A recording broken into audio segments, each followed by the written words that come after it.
You're listening to Modern Day Mirror, a podcast where storytelling meets spiritual reflection. I'm your guide, Cecilia, here to hold space for your stories and the unseen messages they carry. Once a story is spoken, I tune into your spirit team and offer the messages they most want you to hear. Because your story isn't just a memory, it's a mirror. A mirror for where you've been, what you've carried, and what is ready to shift.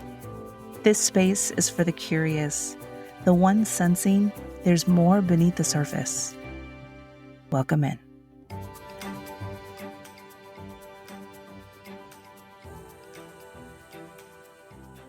Hello. Welcome back, everyone, to Modern Day Mirror. When I look around me, it's obvious that so much has changed.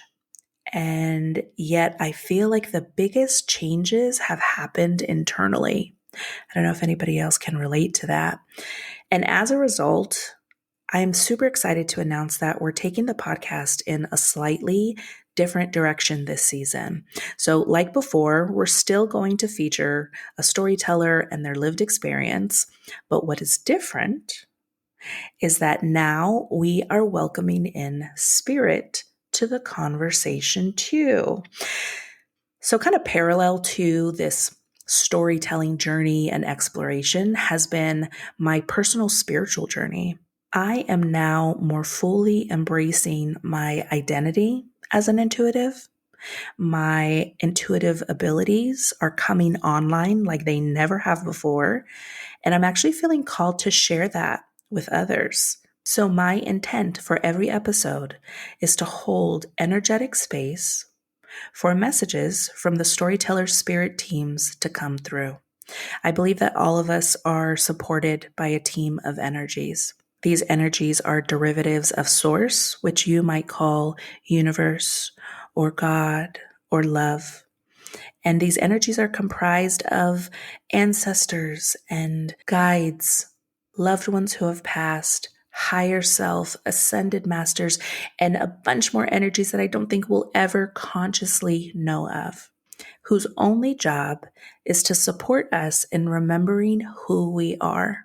What I've done for several years now is share my stories with spirit and receive back the most beautiful, encouraging insights and messages. Holding energetic space for others is something that I've been doing privately for loved ones and close friends for a little while now.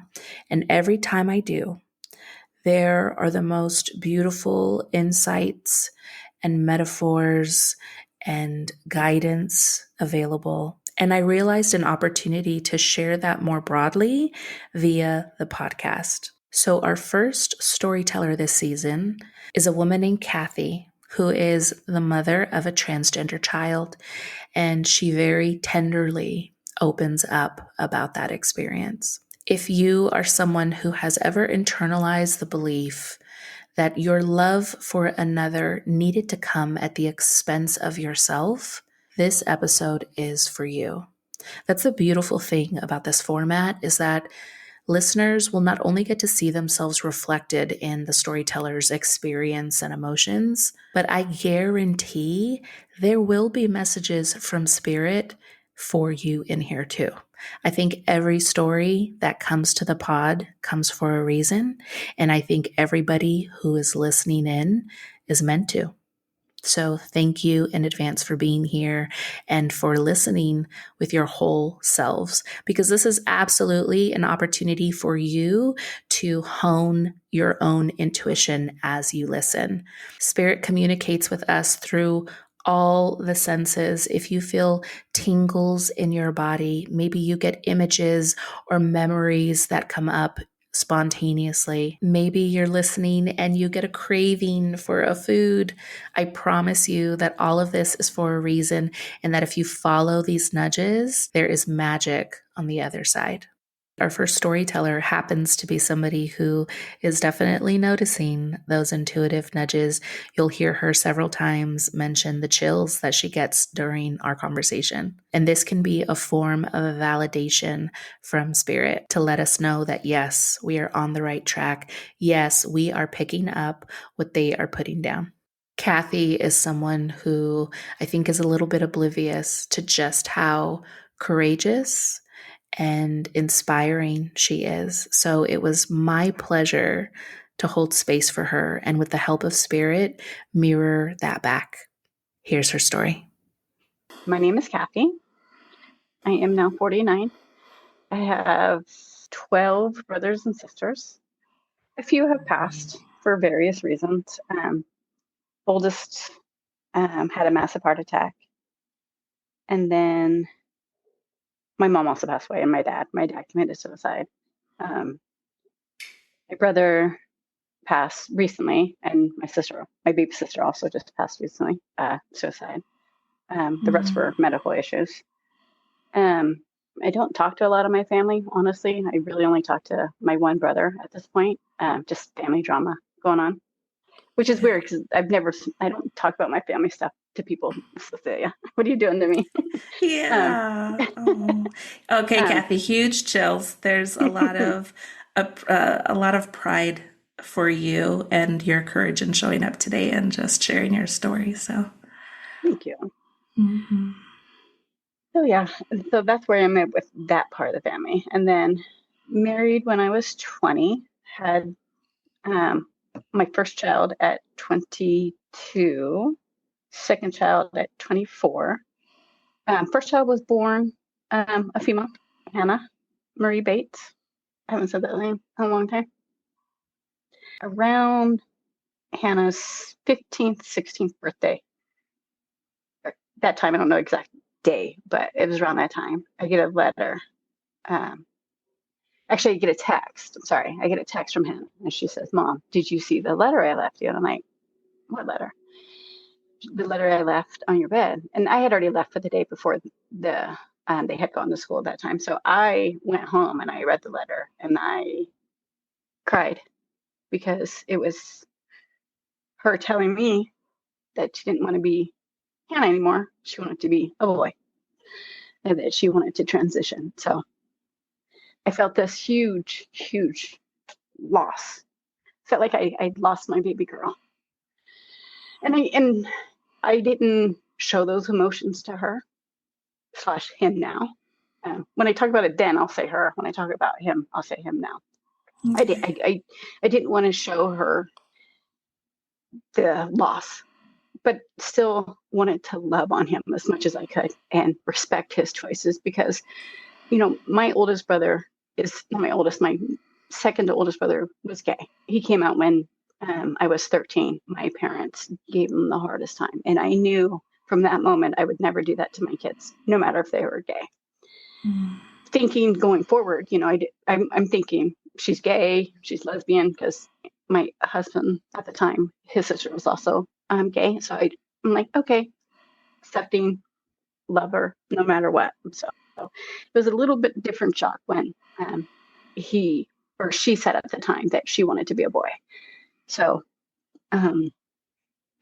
so I went through all the emotions. I texted to her dad immediately and I had a conversation, and we just knew right then and there that we had to love and accept and make the changes that Logan wanted to make. That's his name now. I had a harder time because she was only 16 at the time, and so I didn't want to make those choices for her.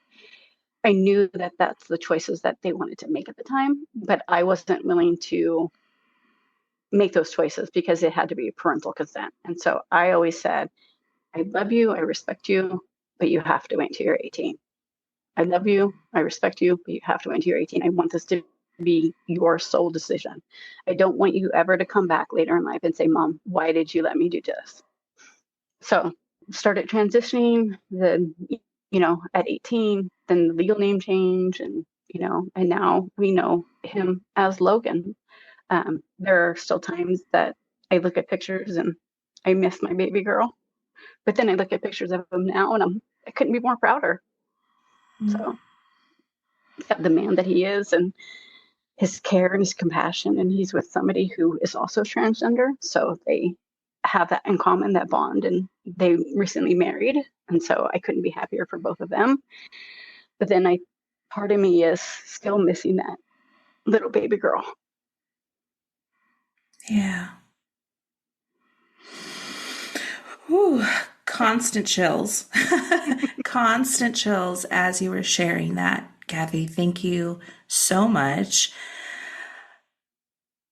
Every time that I had the thought, this is generational, like this is ancestral, this wound that Kathy is helping her family to heal, I mean, it felt like a roller coaster of chills through my body. I have them again right now as I say that. Yeah. This is, Spirit is saying this goes back many generations. That It's funny that you whether, said that, because I had that conversation with Nathan the other day. I'm like, do you think that it could be generational? Do you think that it's hereditary? Because his sister, after Logan said that he was going to transition, his sister then also wanted to transition. mm-hmm. So it's so funny that you said that, because I just had that conversation. Yeah, and it's about, as humans, we cling to labels to try to make sense of the world the best we know how. Mm-hmm. And energy does not require labels, and it actually surpasses our English language, right? It's a futile attempt to try to Yeah. describe energy in English. So, what they're showing me is that this is about more than just it's more than about gender identity or sexual identity and preference. This is about being seen for who you really are. Oh my God, you gave me goosebumps. Yeah, we come into this world and again, just our cute little human brains, we are trying to make sense. And so we've learned, oh, we're going to label everything so we can try to make sense of it. And so we're born and given the option of being either male or female. And Spirit is showing me that that just does not do justice to the complexity, the beautiful tapestry, they say, of our energy and all the ins and outs of it. And a person, it's beautiful that we live in a time where people have more language, right? More and different language to learn about and select from and to identify with. But they're telling me it's such a disservice. It's such a disservice when we try to project those onto other people. So they are offering like huge applause for you, Kathy. Huge Finally, applause. somebody appreciates me.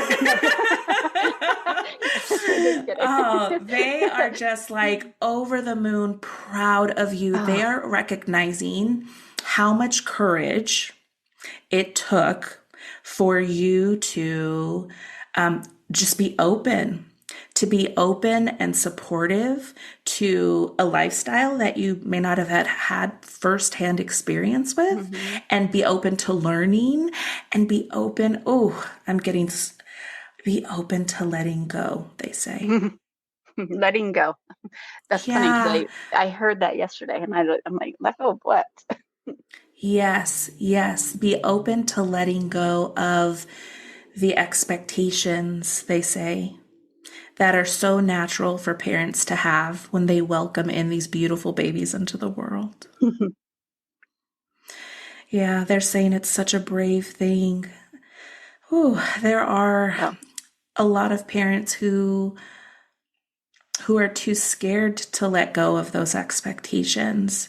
And mm-hmm. they project that fear onto their family, right? Onto their lineage. And then that wound of not being seen for who you really are, it just continues.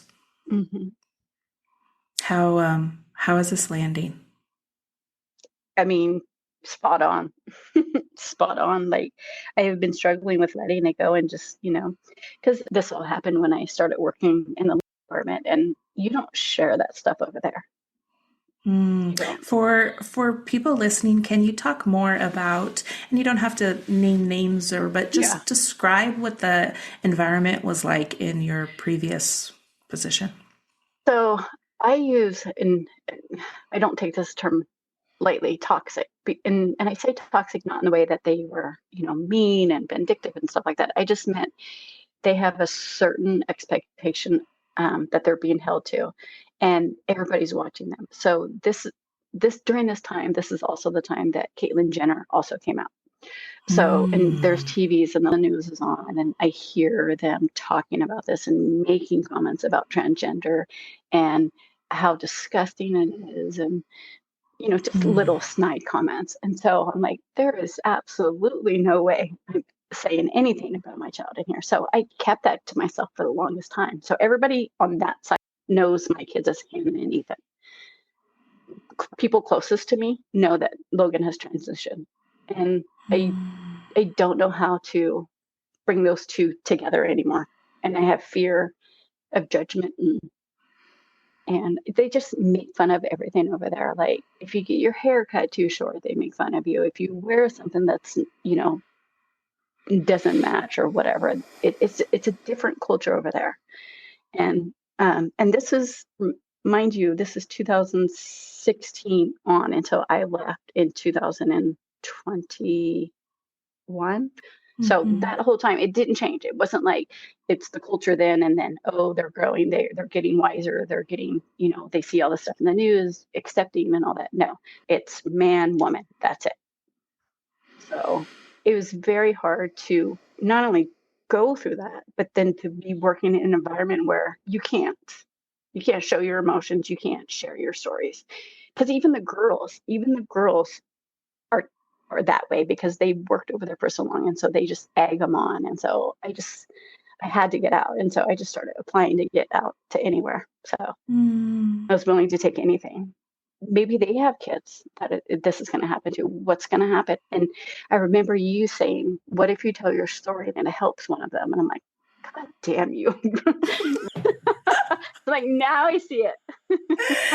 Oh, this is so typical of you because this is such God. I like the human part of me wants to shake you right now. Like, be serious for a second. Like accept this, Yeah, like this tremendous overcoming. Like, you have changed the trajectory of your family lineage, Kathy. Not just by opening your arms, your heart, your eyes to Logan and his experience, but to also making decisions to put you around is more supportive energy, right? yeah, Because it's all we, Spirit is saying, we absorb the energy of the environments that we're in. We just do. we do. And that, yeah. And so we don't think that something like where you decide to work or the attitudes of your coworkers could impact your personal life so Mhm. drastically, but they say it does, that it It does. does. You're with these people 40 plus hours a week sometimes. You're Yeah, with these people more than your family. So when you hear these remarks over the wall, nothing in me wants to confide in any of these people because I see how they tear apart people. And so that was the biggest struggle. And then when I came over to where I am now and I met you and Janet, I'm like, I was just for some reason called to tell you guys the story. And yeah, you guys were so amazingly welcome and supportive, and Janet was like asking all these questions, and I was so grateful for her asking questions because normally when I tell people, they're like, well, how do you feel? It's not about me. I mean, yes, I feel sadness some days. I'm not gonna lie, I still feel sadness today when I look at old pictures and I see a baby girl. But then, like I said, I look at pictures and I'm like, if this is what it took for this human to be happy, who am I to judge them? It is their life and not mine. I did my job for 18 years. Not to say I'm still not their mom, but I yeah, raised them the best that I could, gave them, everything that I could. Now it's up to them to make a life for themselves, and they're doing amazing, both of them. And I just fear what's going on right now might yeah. might have an effect on them. Well, one example is they were supposed to go on a cruise with their dad for his 50th in October. Nathan, Logan's partner, tried to get a passport and he couldn't because his genders don't match. So they will not issue him a passport because his birth certificate says one thing and his ID says something else. So they are not able to celebrate their dad's 50th birthday because of the new administration. So Yeah. I've had a hard time with that when I found that out a couple weeks Yeah. ago. So I'm like, that is so sad that you can't go and Logan's of course not going to leave Nate home, so he doesn't even get to go. So Yeah. I just fear for the future. That's my fear now. It's not what people think of me or how when they find out anymore. I don't care anymore. I fear for my kids' safety at this point. Yeah. That's how I Yeah. feel. And they're saying that is so understandable. That's such a valid emotion to have, not just as a human, but especially as a mother, right? Hmm. Yeah, I just want to protect them. Yes, yes, 1000%. I'm going to backtrack here just for a second because as you were speaking, they're encouraging a circle back to a little bit of this grief, Mm, which they're acknowledging can feel contradictory to the responsibility you feel as a parent. yes, I feel Yes, bad when I that feel grief. I feel like I don't get to have that because it's not me. I don't have to deal with the world. They do. But then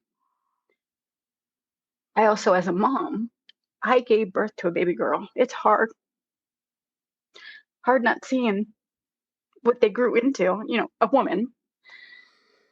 But then again, I'm so proud, so I feel bad for me having those feelings. yeah. Yeah, there's a huge encouragement here to give permission to that grief. They want you to feel it. They say that it's been a lot of years now where you've been pushing it down. And And yeah, they're saying, one second. Okay, they're saying your joy is just as important as their safety. Woo! wow. That feels big. That feels big because it feels so contradictory to our human Right. constructs, doesn't it? How can I There's feel joy if they're oh, not happy? That's I that's know. I what are you know. talking There's about? they're saying your joy is just as important as their safety, as their joy. And in fact, when you can find ways to welcome in more of that joy, you will be able to co-create more of it. And they're saying illuminate more of it. That which is so cool because that's totally my experience of you, Kathy. You're such a bright light in the Aw. rooms that you are in. And so that feels really cool, the way they said that. However, so here's they're not going to let us get past this No. grief part. Right. Yeah. They're They're like, saying, however. however, before you can start to welcome in that joy and see more of that joy, because they say it's not a matter of creating it, it's a matter of noticing it, which Mm. is beautiful. They're saying before that can happen, yeah, it's this invitation to sit with your sacred grief. They're saying even rage, which I know sounds and feels No, taboo. Oh, no, it tell doesn't me. to me because sometimes I do feel so mad, like, and I don't Yes. know why. Huge So chills no, on that. yeah, me too. Huge chills And on like when that. you said it, I'm like, no, that totally makes sense. I don't know why I'm so mad sometimes, but yeah. Yeah. So now they're reflecting back. Do you have ideas or thoughts around how you might, I want to say safely, they're not letting me say that. It's how you might comfortably engage in some of that grief and some of that rage. That's a good question. Ask him how. I would love to know. Let's see. It's been 10 years. So if you got any pointers, today would be the They're day, sir. they're bringing up journaling. Do you write at all? No, I don't. I mean, every now and then I think I want to, and then I just don't. Okay, they're encouraging you to pick up that pen. They're saying Of course I would. they're saying there's no expectation that Hmm. anybody even read it. They're saying there's not, sometimes we don't even realize that we shy away from expression because we immediately assume a lens of being perceived. We Yes. immediately think, who is going to find this, right? Well, yeah. Who, That's funny because, growing up with 12 brothers and sisters, there's no privacy. So there was always a fear that somebody mm, was, that's why we didn't have diaries. We didn't write things down. We didn't because that's yes. why. So that makes sense. Yes, they're saying, okay, this is something that I have also done, not for like privacy reasons, but just for Hmm. like to help welcome and flow. But they're saying, what about a computer? What about That's journaling on a funny. computer? Instead of, nobody keeps a journal with like an old fashioned lock, right? I don't know if you With used a to little have one, but I key on used to the hot have the to just carry key. it on. Yeah. Well, They're that's saying funny that, because, there's that app now, Journal on iPhones, oh, that I just yeah. saw today. Dang it. When I was like Every- going through finding an app, I'm like, oh, there's that app. Yep, no coincidence. No coincidence, they Mm-mm. say. So, okay, they're wanting to highlight this for a second. This is how subtly our intuition communicates with us. When we notice something for a second longer, or Hmm. we remember, for me, for example, I'll be door dashing groceries. I remember scrolling past strawberries. I probably scrolled through 2 dozen different grocery items, but I'm remembering the image of strawberries, and I know they're telling me, come on, girl, eat some more fruit, Yeah. So when you saw that app, that was like a That's gentle funny. nudge, like, And come that was on. literally just today when I was with just like, oh my gosh, that's giving Yeah. goosebumps. Does that feel doable? Yeah, it does, honestly. They're saying don't don't worry about capturing everything from start to finish. They're saying sometimes our reflections can, like, we feel like we have to write a book, they say, and Yes. start from the very beginning, and Yes. sometimes that can feel overwhelming. They're saying Yes. start with today. Start with what you had for breakfast. Start with how well you slept. Yeah. Makes sense. Yeah. Start small. Yeah, because when I do think about it, I'm like, I don't want to sit and write for days. And so I'm like, oh, I have so Mhm. many other things I can do than just sit down and journal. I can do the dishes, I can do all these other things. But with the journal, I could have my phone in my hand and just talk to it. Mm. Is Yes. the thought that I had when I would saw that journal app today. I'm like, I don't have to write. I can talk into my phone. Yes. Okay. I'm getting chills as you say that. And it's really cool too, because they're acknowledging They're like, that, see, I told you. I should have just slapped what you in the face with it. they want you. Okay. So here's the thing. They're saying that is not something that, oh, what is that? A novice at expression would think to do. They're saying somebody who is maybe still struggling with the idea of self-expression, or who maybe doesn't yet see the importance of it, like they might not immediately feel as comfortable or courageous enough to speak into a microphone and express. Hmm. And they're saying the fact that you do is so indicative of, like you are ready to release this so that you can welcome in more. Wow. Hmm. Yeah. Yeah, Yeah. goosebumps. Just gonna I just take a felt the second. hugest peace, like just peace come over me. Like, what were you so worried about? Mm. Yeah, chills as you say that. This podcast would be a great drinking game. Take a shot every time Cecilia gets chills. I would be drunk in 2 minutes. I